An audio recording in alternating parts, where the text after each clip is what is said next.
There I stood, my heart pounding against the confines of my chest, as the woman in the white gown stormed into the reception hall, her eyes burning with an intensity that could melt steel. She pointed a trembling finger at my husband, the man I had married just an hour ago under the soft glow of fairy lights, and declared with a voice that sliced through the air like a blade, "He's already married to me."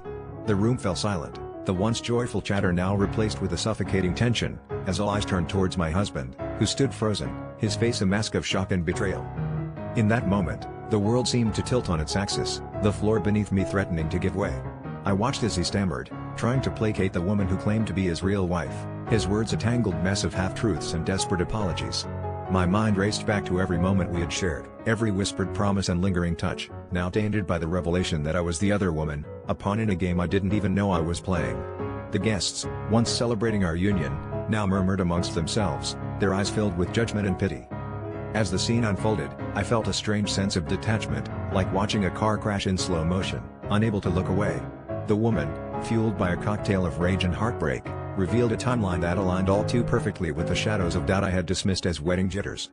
Every business trip, every late night at the office, now cast in a sinister light, unraveling the tapestry of my life thread by deceitful thread. It was as if my reality had been a carefully constructed illusion, a facade that crumbled with every damning word she spoke.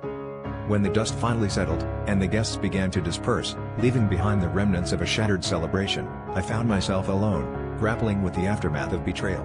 The man I thought I knew was a stranger, and I was left to confront the bitter truth of my own naivety, my trust shattered like the champagne flutes that lay broken on the dance floor. In the end, as I walked away from the wreckage of what was meant to be the happiest day of my life, I realized that the real betrayal was not just his, but my own for turning a blind eye to the signs that had been there all along.